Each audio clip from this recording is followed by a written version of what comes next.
Selamat siang, yang terhormat Bapak dan Ibu dosen serta guru penguji PPG Piloting 3 tahun 2024. Saya Komil Sebenale, tempat kerja UPTD SMP Negeri 2 Lobalain, Kabupaten Rotendao, Provinsi Nusa Tenggara Timur.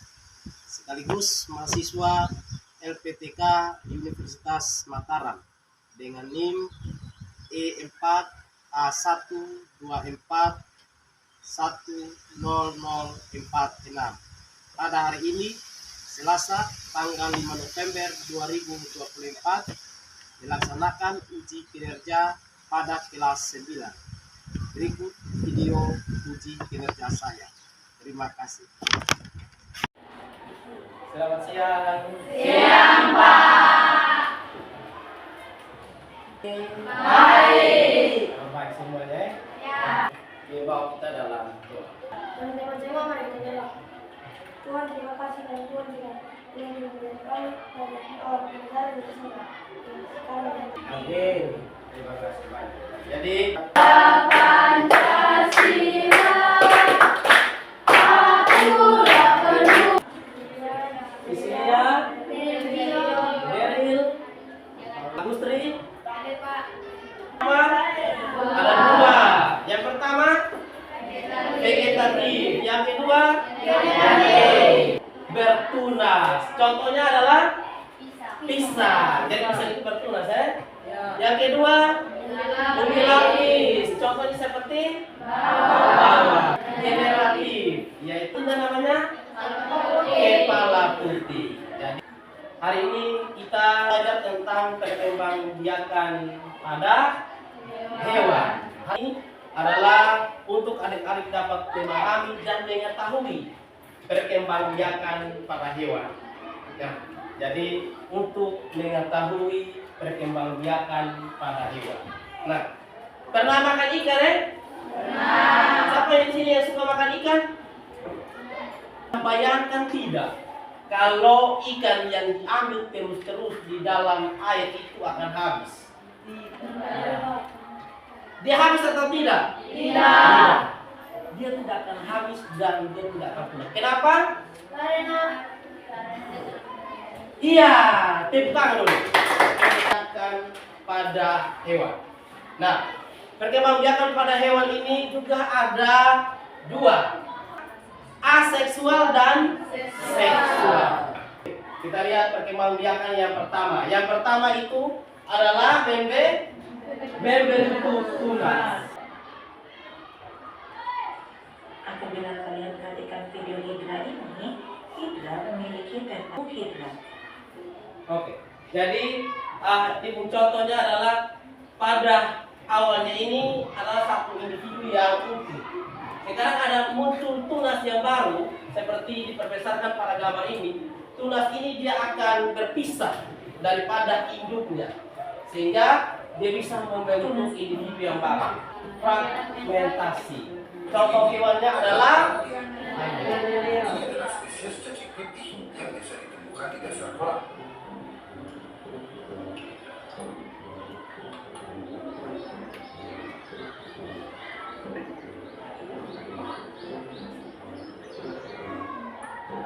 Tapi ini memiliki kekuatan super yang sangat istimewa yang sangat ingin dimanfaatkan oleh para ilmuwan.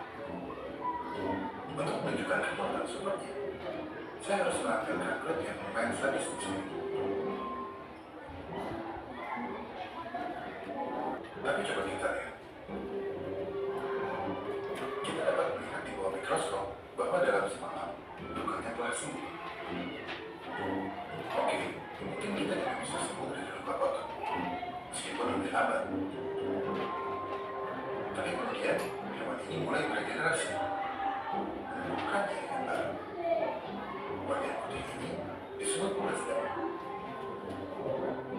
Ini adalah keadaan mereka seminggu kemudian. Lihat bentuk bumi kecil itu. Bumi itu adalah mata baru yang tumbuh dari awal. Tetapi masih terlihat seperti lembaga. Di hari ke-12, mereka mulai terlihat normal, seperti melalui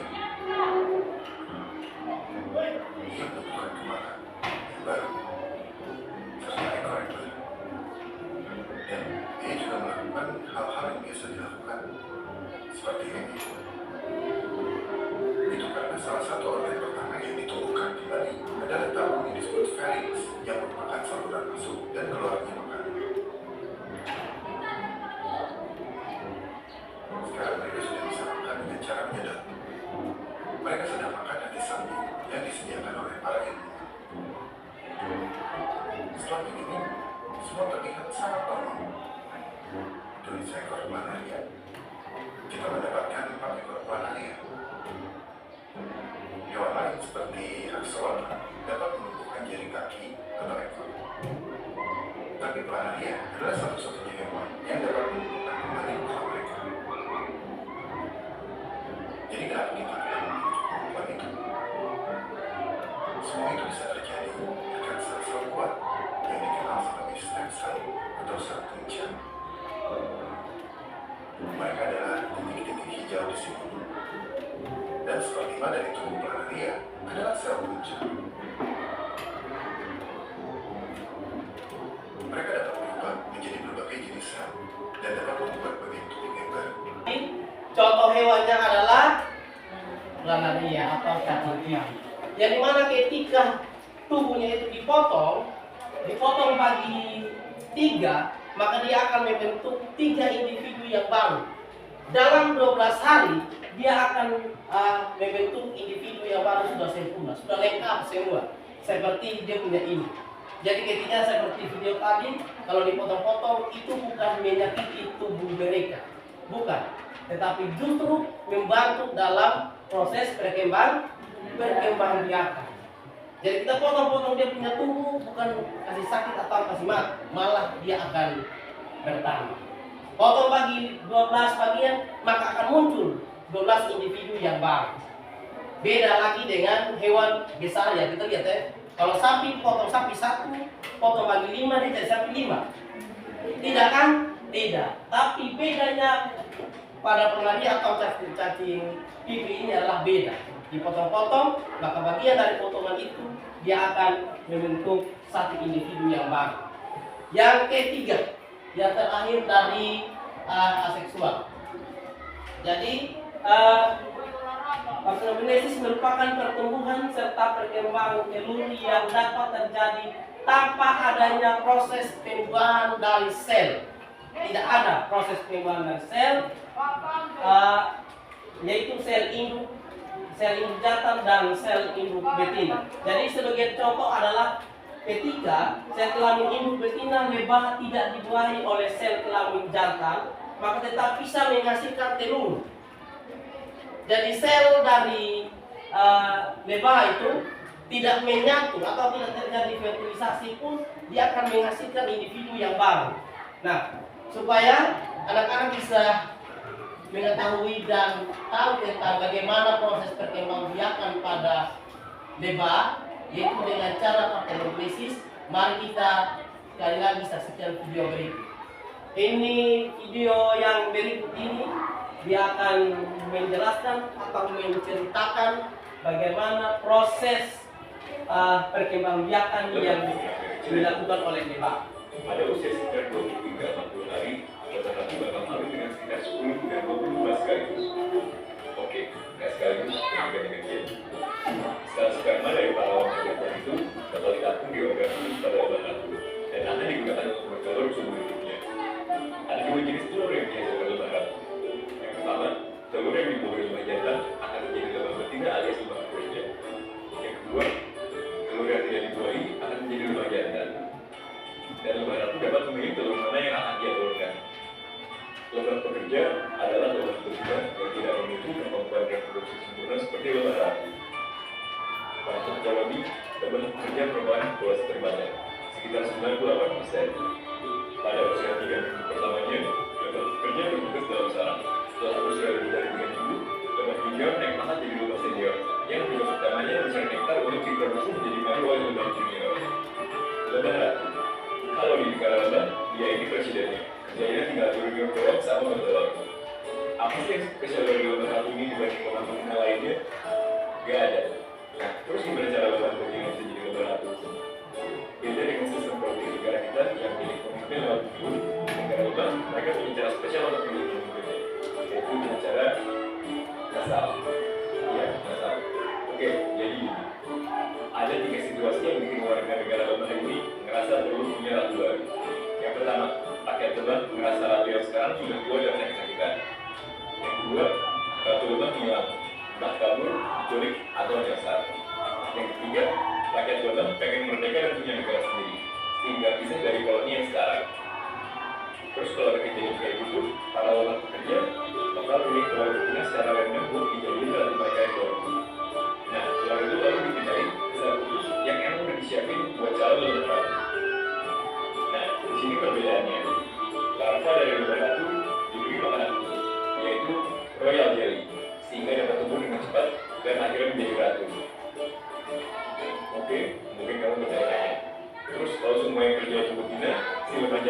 ngapain. Cuma ada satu fungsi dari hidup zaman jantan, yaitu buat kawin dengan ratu. Asik, tunggu dulu. Lemah jantan yang berhasil kawin dengan ratu bakal langsung mati setelah selesai kawin. Khas. Kayak yang dibahas tadi, lemah jantan lahir dari tubuh lemah ratu yang tidak diboyong oleh lemah jantan. Ini berarti lemah jantan cuma punya ibu, tapi mereka tak punya bapak. Tapi mereka pasti punya kakek. Nah, ribut kan? Oke, awalnya kami pengen buat video animasi tentang proses pembuatan lambi. Dari pas lagi riset, kita menemukan bahwa kehidupan lemah menarik juga buat jantan.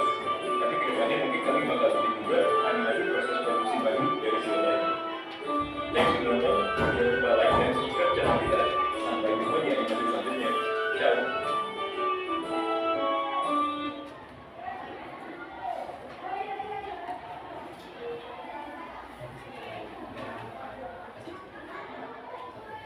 Oke, baik. Jadi itu perkembangbiakan aseksual pada. Setelah ini kita akan masuk pada perkembangbiakan seksual.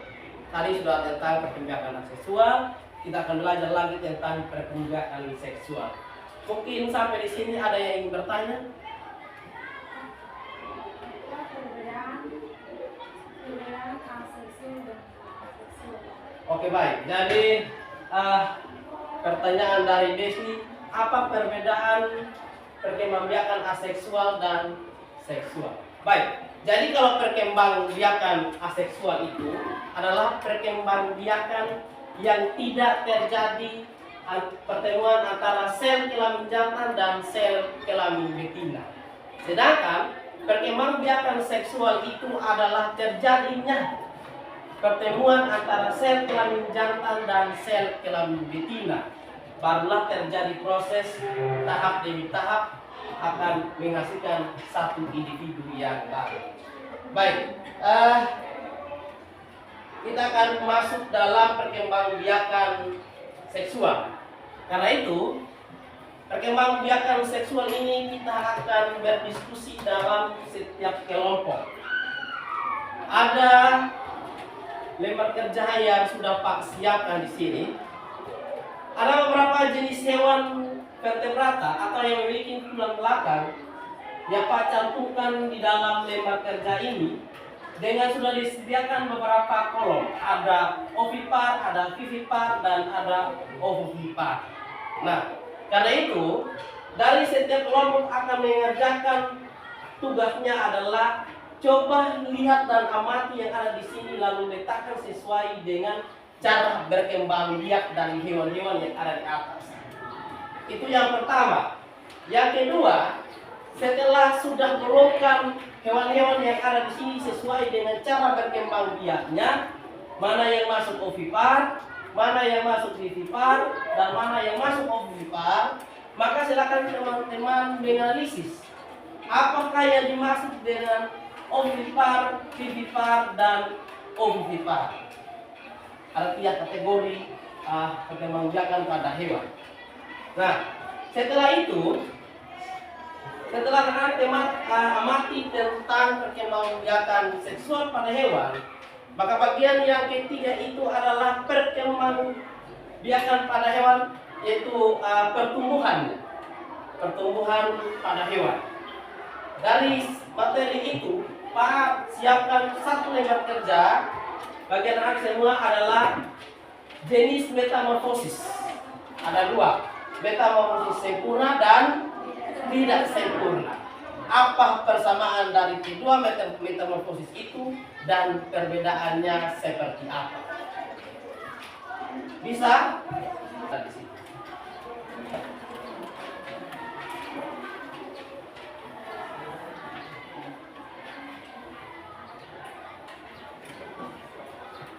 Kurang paham di mana silakan boleh bertanya dengan tangan untuk Pak akan menuju ke meja.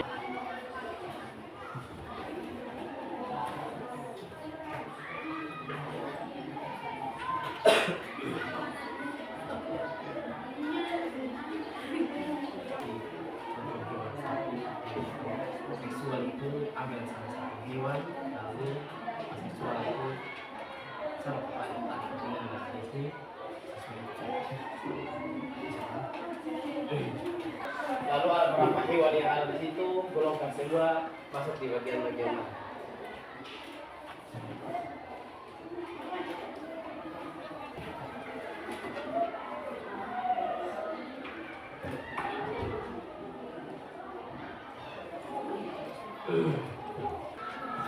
Baik, jadi sebagai panduan untuk menjawab pertanyaan yang ada di lembar kerja itu, silakan buka di halaman 95 sampai dengan halaman 103. Itu akan membantu atau memandu untuk kelompok mengerjakan tugas yang ada. Jadi silakan buka.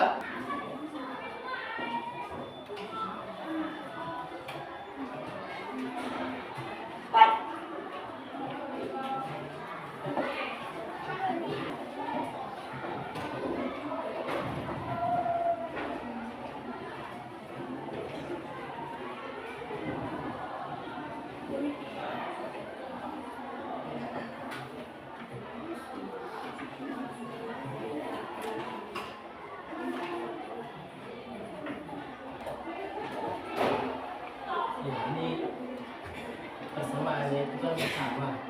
Jadi ini satu pokok itu artinya bahwa itu persamaan.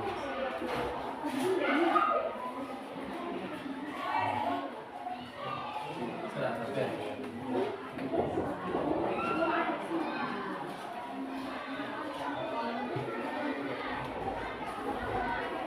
Ada kesamaan dari motif sempurna dan tidak sempurna. Ada perbedaan.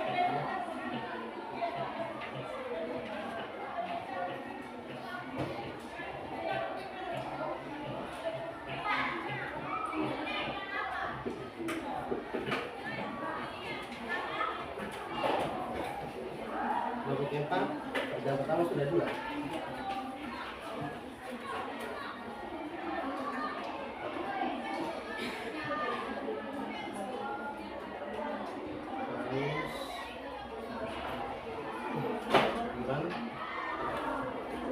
Kita dengan diskusi sama dengan teman supaya bisa kasih masukan vivipar, mana yang ada di dalam itu artinya bagaimana diskusi bersama terus kita.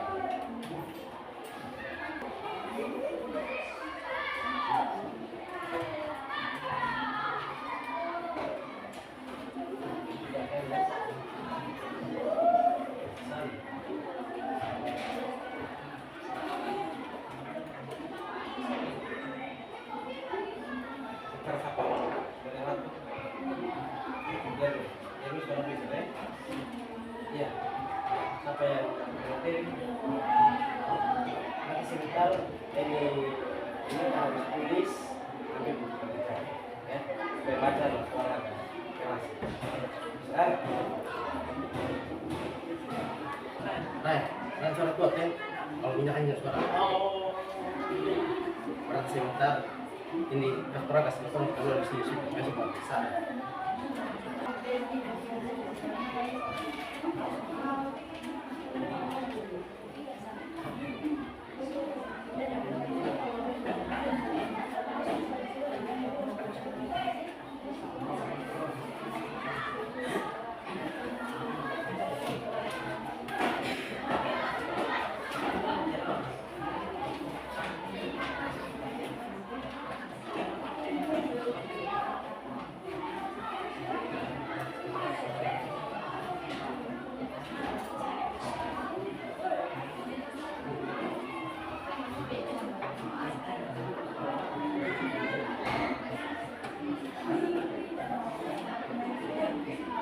Sudah selesai.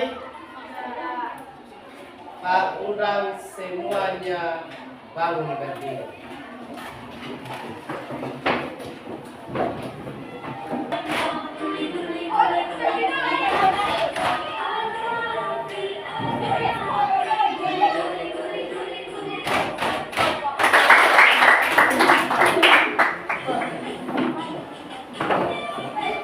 Berikan kesempatan pertama kepada kelompok 1.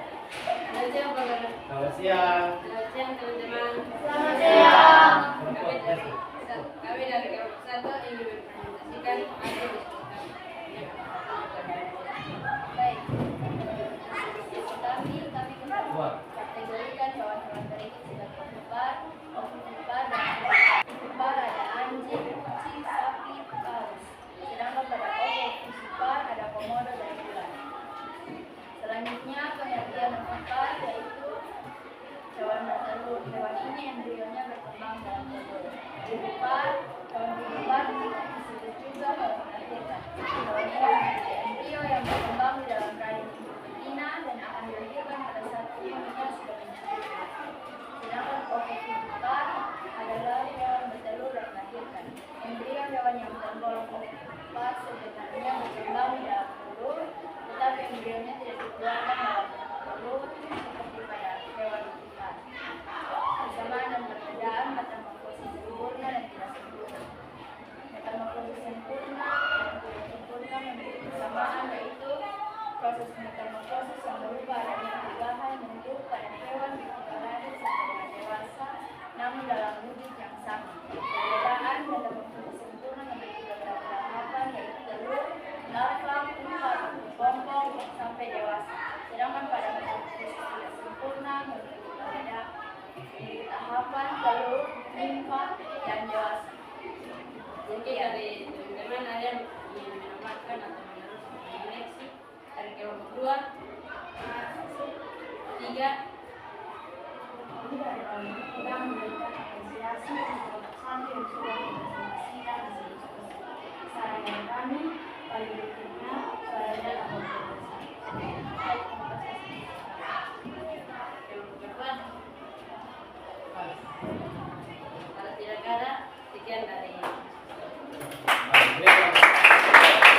nomor 1, kategorikan hewan-hewan sebagai ovipar, ovovivipar, dan vivipar. Ovipar 1. Ayam, elang, dan ikan. Vivipar sapi, paus, kucing, dan anjing. Dan ovovivipar adalah ular, buaya, dan komodo. Nomor 2, pengertian dari ovipar, vivipar, dan ovovivipar. Ovipar adalah kelompok hewan yang embrionya berkembang di dalam telur. Vivipar adalah kelompok hewan yang embrionya berkembang di dalam rahim betinanya dan akan dilahirkan pada saat umurnya sudah mencapai. Dan terakhir, ovovivipar adalah kelompok hewan yang embrionya berkembang di dalam telur, tetapi embrionya tidak dikeluarkan dalam bentuk telur seperti pada hewan vivipar, melainkan telur tetap berada di dalam telur induk betinanya. Ketiga, persamaan dan perbedaan dari metamorfosis sempurna dan tidak sempurna. A. Persamaan. Metamorfosis sempurna dan tidak sempurna memiliki satu persamaan, yaitu proses metamorfosis yang berupa perubahan bentuk pada hewan ketika lahir sampai dengan dewasa, namun tetap dalam wujud yang sama. B. Perbedaan. Metamorfosis sempurna dan tidak sempurna memiliki perbedaan, yaitu pada tahapannya. Metamorfosis sempurna memiliki tahapan yaitu telur, larva, pupa, dan hewan dewasa. Sedangkan metamorfosis tidak sempurna memiliki tahapannya yaitu telur, nimfa, dan sekian. Sekian dari kelompok kami. Apakah dari kelompok lain ada yang mau menambahkan atau bertanya? Apakah anjing termasuk dalam kategorisasi internal atau eksternal? Anjing termasuk dalam kategorisasi internal. Karena proses pembuahan ada di dalam. Kenapa dia masuk dalam internal? Karena pembuahannya terjadi dalam tubuh anjing atau hewan itu. Oke, baik, dari kelompok 4 sudah menyampaikan hasil presentasinya. Terima kasih banyak. Mari kita berikan satu kali lagi aplaus buat kelompok 4. Setiap kelompok sudah menyampaikan hasil diskusi.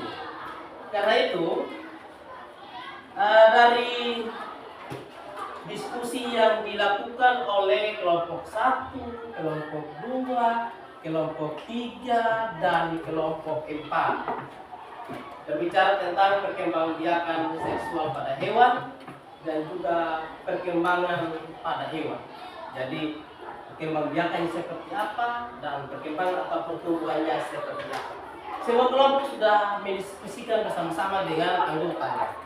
Karena itu, kira-kira apa yang didapat dari diskusi hari ini? Apa yang didapatkan oleh anak-anak dari diskusi materi hari ini? Mungkin Pak memberikan kesempatan bagi satu atau dua orang untuk menyampaikan.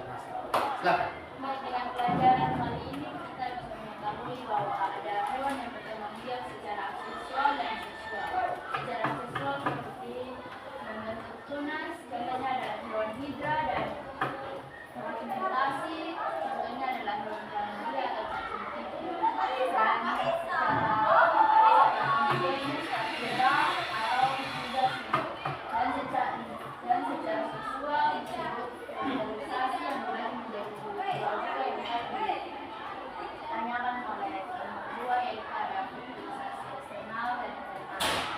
Contoh hewan yang melalui fertilisasi internal yang kita tahu itu anak.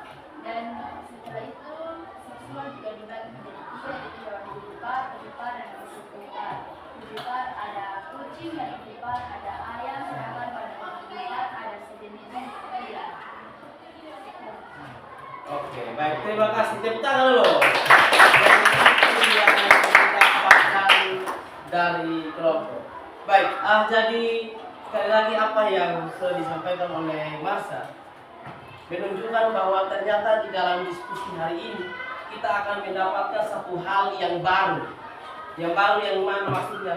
Kita bisa membedakan, oh ternyata perempuan itu ada yang terjadi di luar. Contohnya seperti ikan. Itu disebut dengan fertilisasi eksternal. Kalau internal itu contoh seperti yang tadi sudah disampaikan dan ditanyakan oleh kelompok 2. Contohnya seperti anjing. Itu adalah salah satu hewan yang fertilisasinya itu terjadi di dalam tubuh hewan. Tubuh hewan itu sendiri. Oke, baik. Jadi bisa paham ya? Satu pertanyaan. Sebutkan 3 jenis perkembangbiakan aseksual pada hewan. Temuan berikut kita akan belajar tentang pewarisan sifat pada makhluk hidup. Di mana kita akan belajar bagaimana seorang anak dapat membawa sifat dari orang tuanya. Jadi anak-anak akan membawa sifat dari orang tuanya.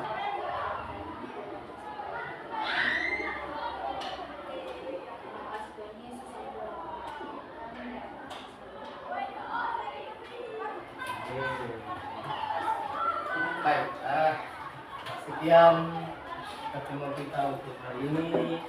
Terima kasih banyak dan tetap semangat dalam belajar untuk meraih cita-cita dan masa depan yang lebih baik.